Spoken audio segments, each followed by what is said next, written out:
Welcome, everyone, to Scale Lab, brought to you by TechLeap. We are here again, 2022, with a number of conversations, and we'll be kicking it off with a pretty fantastic one. And just to set the stage, if I'm the American cheeseburger, then my friend here, of course, my co-host is an Outschmeider, I think. But it depends on whether he takes offense to that. Logical kid. Is that better? Okay. Yeah. So, Constantijn, we're back. Thank you, Joe. And yes, we'd like to welcome Sid Sijbrandij, CEO of GitLab. And we'd like to jump right in. Sid, how did a submarine engineer become the CEO, founder of a software unicorn? Yeah, thanks for having me on the show. I think I've always been drawn to entrepreneurial activities somehow. I saw that submarine and it's like, wow, that seems amazing. And I asked whether there was a company I could join, and there wasn't a company. So I kept calling the investor whether I could start the company for him. And I ended up doing that. And I've always, when I see an opportunity, I always think, well, that should exist. Let's start making it. And that was the same when I saw GitLab many years later, which was a really cool and promising project, but there was no company around it yet. So I went out, started a company, and a year later, Dimitri, my co-founder, tweeted, "I want to work on GitLab full time." So I sent him an email, said, "Hey, I was that person that sent you an email a year ago that I was going to start a company around your project, and you said that's fine, it's open source. I'm glad you're making it more popular, but maybe now is the time to join forces." Nice. You know, we go through a series of topics. I would love to jump in on the product side, if that's okay, and more about, you know, these key moments in the history of GitLab, and actually even just your experience. One of the ones that we always have discussions with entrepreneurs about is product market fit. And the birth and growth of GitLab is unique in a sense that, you know, the way that you would make the product successful wouldn't be the traditional, oh, we're going to go out and build a big marketing team and do a bunch of enterprise sales. This is an organic growth. So how did you know when product market fit was really there, and what did organic feel like for you guys? Yeah, I think most of the time you tend to be right, but early. And I think the alternatives in the market really focused on software as a service. And when I saw GitLab, I thought, oh, wow, the software as a service is the future. Salesforce is doing really well. I should offer GitLab as a service. So I started GitLab.com. And there was not a lot of people interested. I posted it on Hacker News. A few hundred people signed up. So I launched it, but those people were reluctant to pay. We were not creating enough extra value. But I started getting emails from like the biggest companies in the world that were already running GitLab themselves. So by the end of that year, I was convinced, like, okay, the SaaS GitLab.com, it's going to take off, and it's taking off now as we speak. But I was too early. And then when Dimitri tweeted, I was like, well, maybe with Dimitri, we can do the things that those customers need that are running it themselves. So we kind of listened, and people told us, we followed that. You have to be a bit lucky for that. So that was iterative. You guys were kind of in phases or in steps before you felt like, oh yeah, now we've got it, and it's going to organically grow on its own. It's quite natural. Yeah, and I wouldn't discount sales. For us, our sales motion is super important. What you should imagine is that in a lot of companies, there's bottoms-up adoption of GitLab as a DevOps platform to do everything from planning to rolling out software. But that middle management spent the last 5 years making their own DIY DevOps platform. They selected all kinds of point solutions. They spent a ton of time and money making custom integrations between them. And your GitLab is a replacement for that. It's way better because it's a single interface. It's a single data store. It works way better. But it's displacing something they put a lot of time and energy in. And we frequently need that sales motion talking to their leaders and explaining the benefits, and then getting a proof of concept to prove it's better, because they're reluctant to do that proof of concept if it can prove that they're not on the right path currently. So that just, and at least one more question on product market fit, which is, when did you need after you formalized the company together with Dimitri, when did you guys start an outbound sales motion? I mean, because I think of products like GitLab, of course, services like GitLab, they have a lot of organic growth because you have such a population that falls in love with them and they talk to it. I mean, I've spent a couple of years in developer relations for Microsoft, so I understand that this audience has a great communication amongst it, and things can grow organically. So when did sales become something you guys had to set up formally in the company? At what stage? Yeah, I think it's really important to distinguish between sales and outbound sales. So outbound sales would be our SDRs. I don't know exactly when we added them, but it was when we were a bit bigger. But sales was super important. And in 2014, so that was very early when the company was like 5 people. We hired Hayden, and he came from a company with like kind of a legacy that had a legacy offering. And he just visited his customers and he just saw GitLab taking off. And he was like, I want to join you. I know this is the future. And we kind of dated, professional dating for a few months, like building trust and talking with each other. For a salesperson, it's super hard to join an up-and-coming company because if half of your compensation is based on commissions, so if you don't sell, you don't get the money that you need to live your life. Right. And then he ended up joining, and it was a tough first year. He was kind of under quota, but it was the company's fault, not his fault. We weren't mature enough. We had to kind of reinvent ourselves to a certain extent. So very tough first year, but he stuck with it, and he had a great career at GitLab. He recently left, but he left as a regional director, and he did really well. But so before the 7th team member, we had a salesperson. If there's a lesson in there, it was start early and but give them some runway. That's what I hear. That's leads us into talent probably. I would want to add, like, sales is not pushing something onto someone. You sometimes do outbound sales to remind people that you also have an offering, but sales mostly is coordinating the purchasing process at the customer side. Big organizations are so complex that by default they do nothing. There's so many steps between kind of someone needing it in an organization and actually getting that purchase order out the door that you almost need someone on the other side to help coordinate it. Yeah, that's a very good insight. You mentioned a key hire and some of the kind of difficulties in its first year, and I understand that you told me once that you basically the reason why you actually attracted venture capital was because because of the cost of the best talent. So talent is absolutely critical in your company. Can you take us a bit through how you recruit and also some of the major recruitment decisions that you took? Yeah, going to that first story, it's not just it's the cost of the talent. The best talent in the market will want to have a stake in the company, and they will want that to be worth something. And if you're going to give away part of the company and want that to be worth something, you either have to sell the company or become a public company. And if you want to become a public company, you have to keep growing really fast. And to keep growing really fast, you need external capital. So that's how that happened. So what was the second part of your question? Your recruitment process and key hires and the decision making around that. Yeah, I don't think we do anything very special. If you look at any of our job families, we specify out what the role is. We specify out what the interview team is for that role.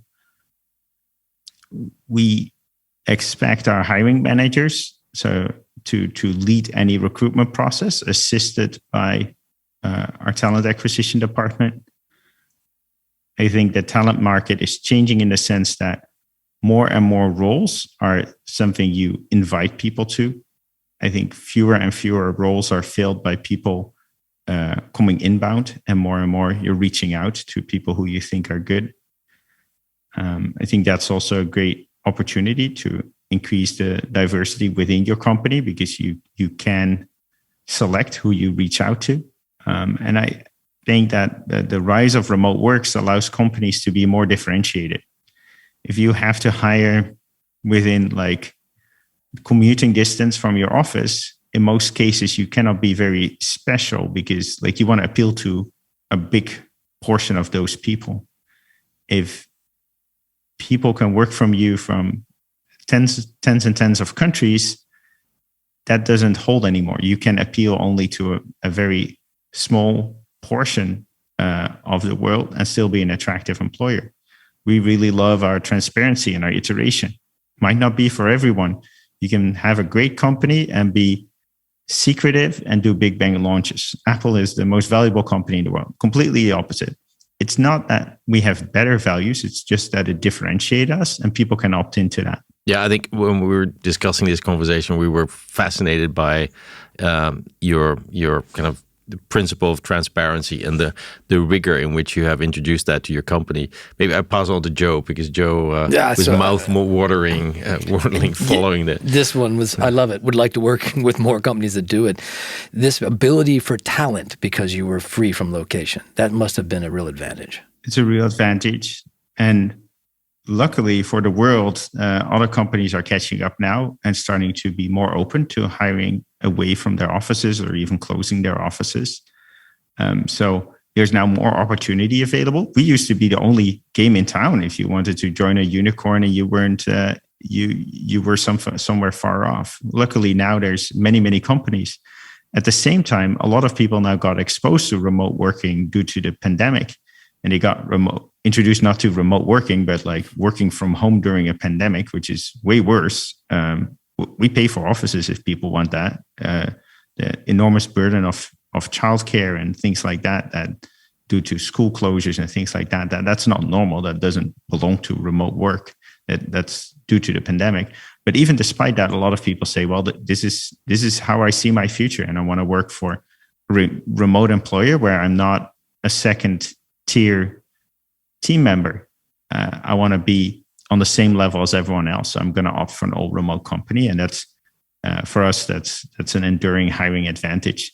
And even in, for example, executive recruitment, executive tends to have a lot of experience. They tend to have, if they have parents, they tend to be getting near the end of their life and they want to spend more time with them. And then having a company where really people can be remote and you're not missing out on information and opportunities is an enormous advantage. We'll get back to the transparency part because I think it's across your whole company, which is really fascinating. But just when you hire these people, usually, well, culture is really important in where you want to work, and culture is. And we hear now also during the pandemic that a lot of companies are struggling because they can't convey culture because there's no proverbial coffee machine and there's no location, and so that's actually the reason why a lot of companies want to bring their staff back because then they can keep communicating their culture.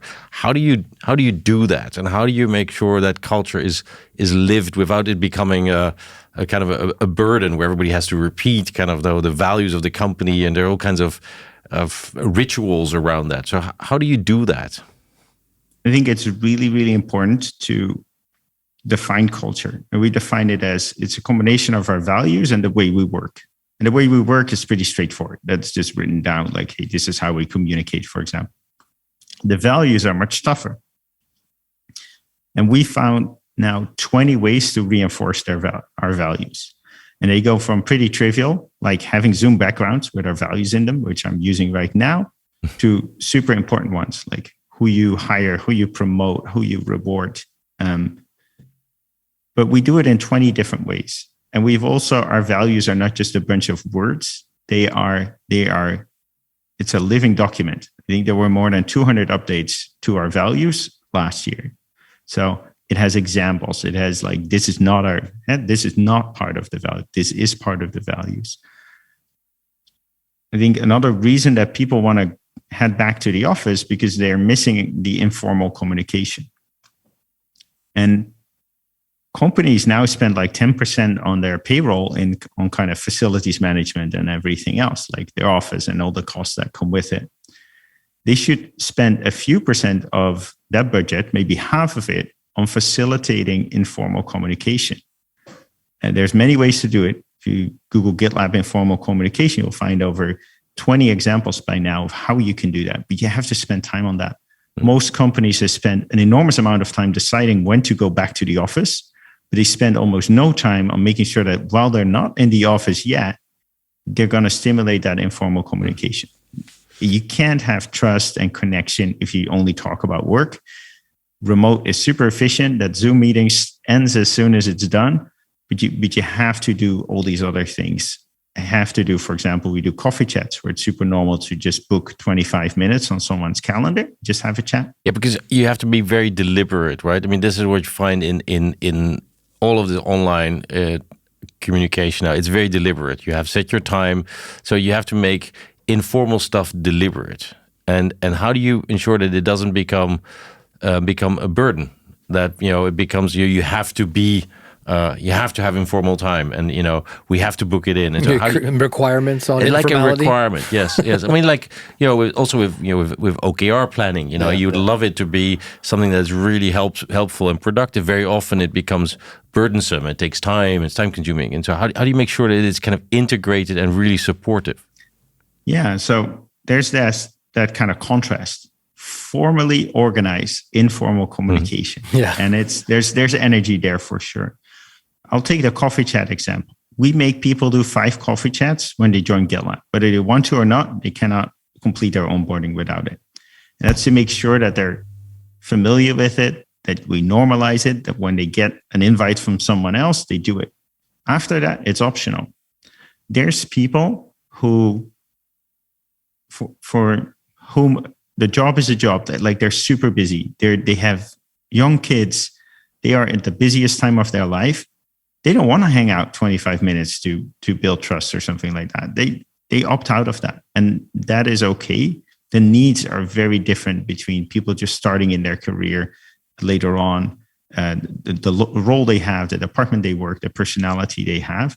So many things are optional. Now, some things might be hard to opt out of. If your manager is organizing something for the team, it might be not required, but it might be expected that you attend. But you better organize a really fun event, otherwise people will opt out of it. So it's like customer satisfaction for the employees. They have to make it good, and that's what makes it work. So one question on this, and again, in the spirit of teasing out the lessons, there's a number of entrepreneurs you'll meet at early stage or even at the full scale stage that they hit. And they would say, oh, this stuff that Sid's talking about, it's, that's the like soft stuff. We just need to go focus on the hard business issues, and that's what'll solve the problems of the company. What advice would you have for them on these nuances of writing down the culture, putting out the values, living the values? How much is that the answer to success as opposed to just a side job? Yeah, considering the audience, I'll give the most technical answer possible. Yeah. As a CEO, you've gone from programming the software to programming the company. English is the highest level programming language available. I don't even know how the garbage collection works, but it's a very powerful thing. You're now programming the company. You're instituting the routines of the company. It's the highest leverage work you'll ever do. So it's a really good spend of time. You should be able to recruit people who did the work you did previously. Otherwise, you're not a real good CEO. Clear. Yeah, very. Back to transparency. Yeah, so and how does that work across the company? I am mouth-watering on this one. One of the things I really admire about GitLab is the remarkable, you've taken the concept of transparency to some astronomical level. I mean, I can go on your website right now, click down into plans, look at a group, look at their FY22 goals. It's all out in the open, and you're known for like sharing your theories around remote work with the world. Everything is open. What brought you guys to saying, look, this is just the way we have to run, versus saying, well, we could hide some or keep some quiet? Or you made a decision. It's a core culture. So how did you arrive that this was right for you? We started being transparent because we were building a company around an open source project. And what happens frequently is that you alienate the contributors to that project. And we thought that transparency would be a good way to have empathy and also get early warnings if we were on the wrong path.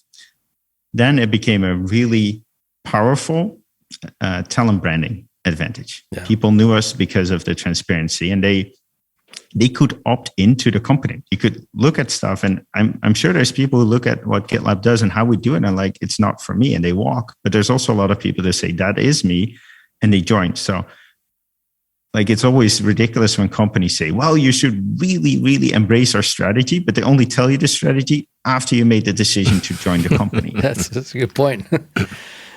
And now it's starting to become an advantage in communicating with customers. A lot of new customers, the first talk we had was talking about remote work and how to do that better.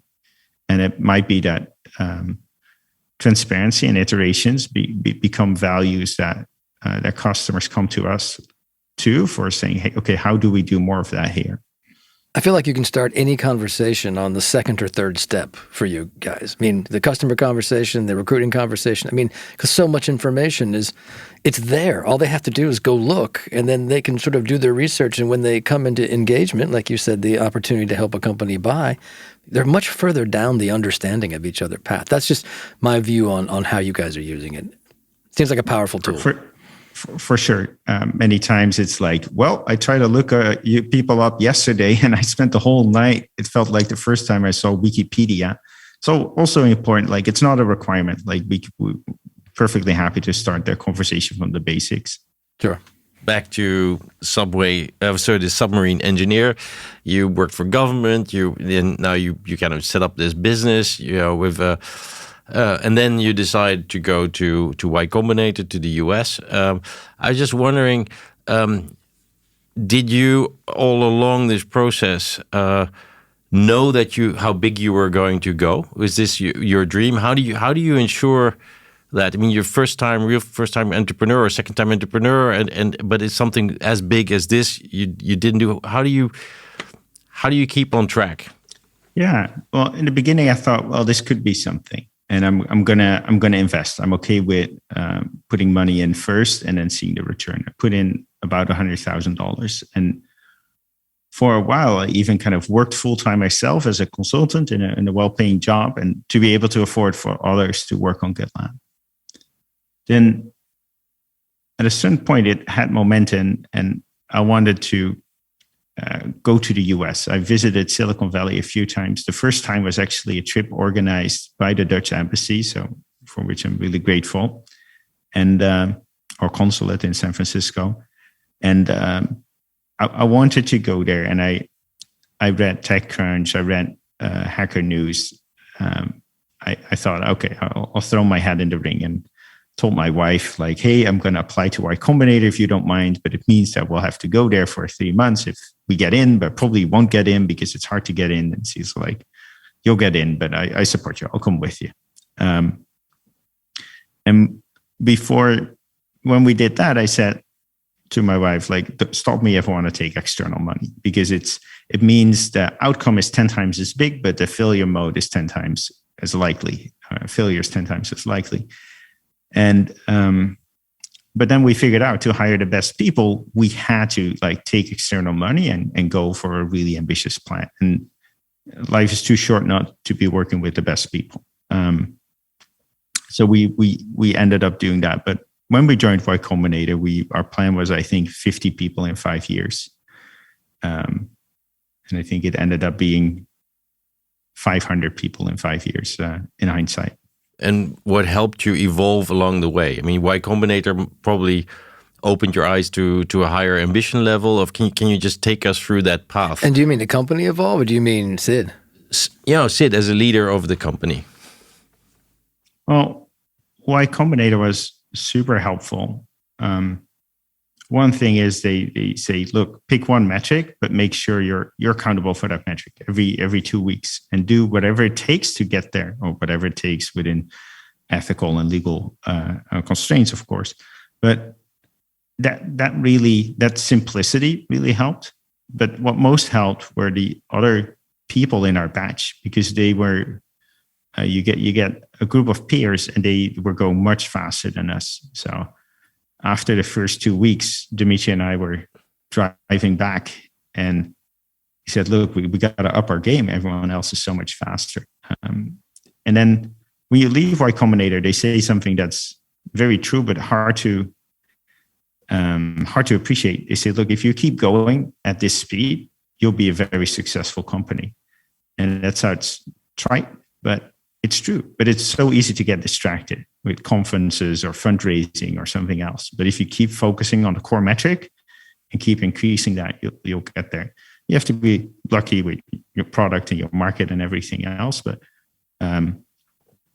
it is a question of focus. And then as a person, as a CEO, you have to kind of reinvent yourself ever so often. Like the things you were doing before, you should find someone else to do them and then move on.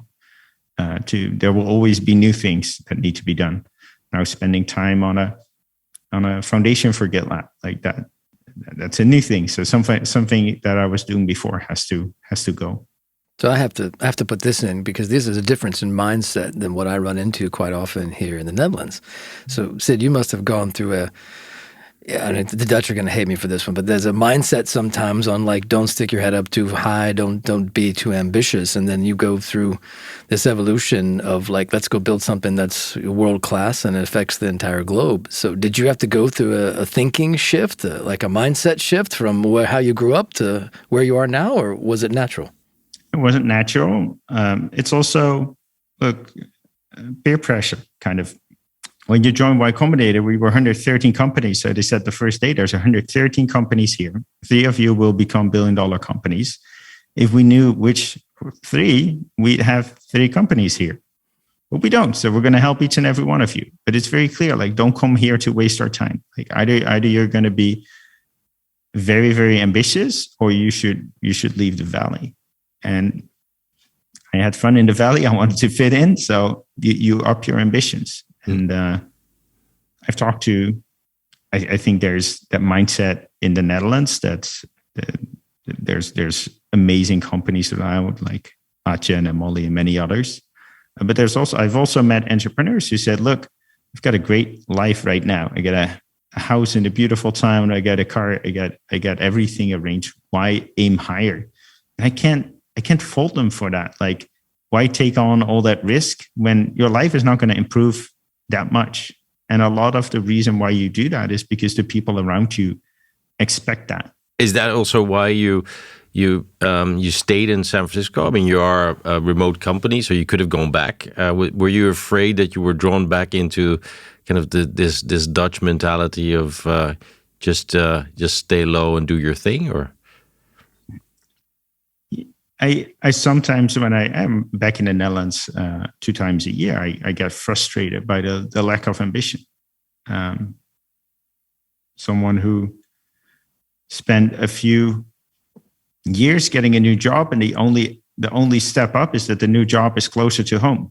Like, wow, that wouldn't pass mustard here. Okay, so I think we're going to be close on time. One of the things that we like to do is kind of throw out a few what we call rapid fire questions. You don't have to have long answers, just short answers are fine, but it's a little bit more of sort of curiosity and the personality part. If that's all right with you, I'm going to ask a couple of those. So as an example, like if you could pick anyone in the world, living or dead, that you could get advice from, who would that be? There's so many amazing figures in history. We really love our iteration. And I think when I see how SpaceX applies that iteration to hardware, and Tesla does it to hardware as well, to cars, it's amazing to see that. So I think that'd be a fun conversation. With Elon. Yep. Yeah. I mean, just talking to him, I'd assume would be a pretty fun conversation. James Shortwell, who kind of does that day-to-day at SpaceX. Yeah. How do you structure like your work week? Like what's your morning routine, or you're fully remote, so how do you look at managing your time, doing what you have to do? People on the West Coast go to bed relatively early and get up early. I never thought I'd be a morning person, but I get up at 5:30, go to the gym from 6 to 7, the first call at 7:30, and then kind of back-to-back Zoom calls until 6 p.m. And then I don't work evenings or weekends. So that's your structure. Now, was it always this way, or did you have like a number of years where you were just blowing it out, late nights for everything to get stuff done and get the company on the right track, or what? There were a bit evenings, but I need my 8 hours of sleep, so I never compromised on that. And after, I don't know about you, but after that, like sometimes it's like 15, 20 Zoom meetings. I'm your effectiveness for the day done. anyway. There's all this like cultural history on the U.S. that they just work all the time and work themselves to death and all that. But it sounds like you've been pretty structured on this for a while throughout the growth of the company. Yeah, and people do work longer hours here, but with less intensity. So it's quite a road. If you could go back in time and give yourself advice, 5-6 years ago, what would you tell your younger self to like heads up on? I think there's lots of mistakes made along the way, but you should be careful not to affect the future. So maybe I could just keep my mouth shut, and I'm super grateful for this outcome. Don't want to jinx it. Who knows? Like if you tell someone it's going to be all right, maybe you're paying less attention. And looking forward, what's your dream for your company? So we have this great opportunity to make software more effective. And with that, we see our customers go from like 2 weeks to update the most important application at Goldman Sachs to 2 hours. Like that is so much better, not just for the company, but also the people working on that. Like the most important thing in a job is a sense of progress. And if you make improvements faster, that's really awesome. And we do it by bringing together development, security, and operations. Those were teams that like, there was a lot, before you bring them together in one tool, there can be kind of a lot of struggle because you're just talking about different things at different times and it's hard to get aligned. So making those jobs better. And in the end, like software is the engines that's driving progress at this moment. So when you can speed that up, that's amazing. Just a personal comment. You're so clear and you're so structured. And I would say, let's flip it. What do you think that Elon can learn from you if he would choose you to talk to? That's not a fair question. I think I always considered myself very rational, and over the years, I've started to appreciate how I'm just as irrational as everybody else. Mm-hmm. And I think that's when I discovered that was really humbling, and I think it's really good to realize that although you're structured, you don't have all the answers. So I can add humility to the qualities as well. Yeah, there it is. Yeah. So look, goodness. So we've got an audience that listens to this that are in the heart of either starting or scaling a company. That's our primary group that's listening in to this conversation today. As a final question, and this is a Dutch audience, so what other final thoughts or advice would you give to either inspire, motivate, or remind them, like, hey, this is possible, or just whatever you'd like to offer? What are your final thoughts or advice for this group? They must see that now it's possible to build a really big startup in the Netherlands. So you don't have to leave. It's absolutely doable. I think it's a good experience probably applying to Y Combinator, even if you don't expect to get in. I think just hashing that out with your co-founders is super helpful. And then if you have a problem, consider Googling it and adding GitLab handbook to that query. You might find something relevant. Perfect. It's a pleasure. Thanks for joining us and spending your time with us. Lots of important things to do, but spend some time on this little podcast of ours. I think it's going to help a lot of people. No, thank you, Sid, for taking the time and sharing your insights. And we'll hope we'll see much more of you. I think you're very inspiring for the whole Dutch entrepreneurs community, but also beyond the Netherlands. So thanks for being an ambassador too. Thanks for having me, and thanks for the great questions. See you. Thanks. Cheers. Ciao. Bye-bye. Thank you for listening to The Scale Lab, a podcast brought to you by TechLeap. We hope you enjoyed this episode, and if you did, please share it on your network via social media and give us your feedback. See you on the next episode.